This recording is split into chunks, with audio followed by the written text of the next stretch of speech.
Let's move to this, Oregon.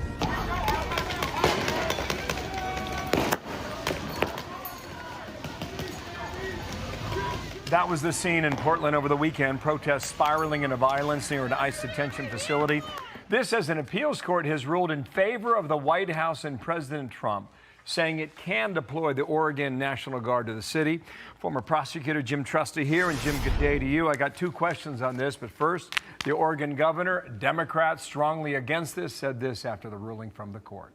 Watch here. Oregon remains united in the fight against this unwanted, unneeded military intervention in Oregon.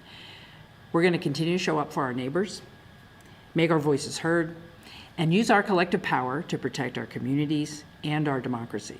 I still urge the Trump administration to send all the National Guard members home. Okay, you've got that. It's unclear to me in reading about this whether you can only send state National Guard troops that apply to that state, or you can draw other Guard troops. Do you know what that answer is? Yes. I don't know for sure, but it seems like it's open to pull them from wherever. I mean, basically the authority, the permission slip for the president that they've been given is that if you need to back up federal law enforcement by having the National Guard come, you can do so even if the governor objects to it. So the key is that issue of are they needed to protect federal law enforcement functions? And Portland and the politicians there have been completely dishonest. They've made it a summer of love story where they say everything's fine, there's no problem, ignore the guillotine over there on the right, don't worry about the lasers being pointed in ICE agents' eyes, we've got it. And I think the appellate court finally saw through that. And they basically said we're not going to keep wading into this kind of ambush emergency litigation brought by political folks that are opposed to the National Guard showing it's a up. significant win for the president. The idea of where the Guard comes from. Yeah, significant win for the president. The ruling came out of the Ninth Circuit. Jim, just not too long ago, if you were pushing a liberal policy in America, you went to the Ninth Circuit to win. That court has changed.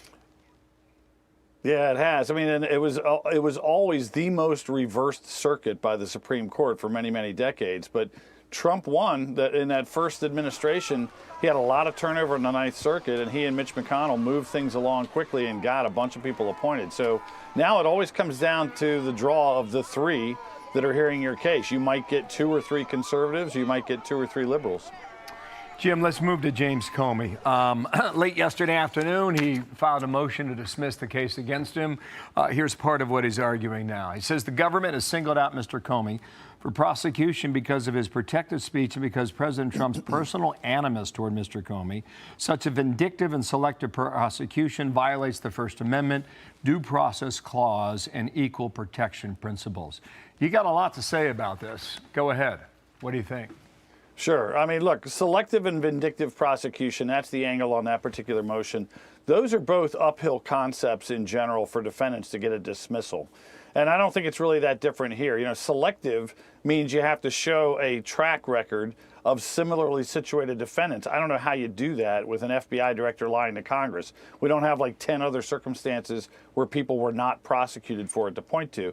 The vindictive is all the stuff you thought it would be. President Trump's comments, you know, putting Lindsey Halligan in office. It's all the kind of political stuff that's out there. Again, I think that's uphill to lead to a dismissal. The sleeper here, the motion that concerns me, is the one about the authority of the interim U.S. Attorney, Lindsey Halligan. And that's an issue of basically saying, look, the president has the right, if there's a vacancy, to put somebody in for 120 days. After that, the power kind of shifts to the court to name an acting U.S. attorney, all of which being just a quick substitute until somebody gets confirmed by the Senate. Problem here is Eric Siebert served for 120 days. Lindsey Halligan comes in, does the indictment herself. So the question is, can you keep stacking interims? And that's the same issue that broke against the administration with Alina Habba's appointment up in New Jersey. And frankly, it's a little bit of the same issue in a sense of Jack Smith's dismissal in Florida, that if you don't have authority to be the prosecutor, your case is a nullity. And here's the kick. If it's a nullity, you can't go back and fix it because the statute of limitations has run. So I'm very nervous that this motion, which sounds kind of tepid, is actually a sleeper where we end up seeing a a Jim Comey courthouse steps victory lap, which would be kind of a bitter pill to see. Interesting. But he's got some pretty good arguments there, and it'd be interesting to see how they respond. Great analysis, Jim. Thanks for sharing that with our audience. Really appreciate that. Thank you. Sure. Good Talk to see you soon. guys. Thank you.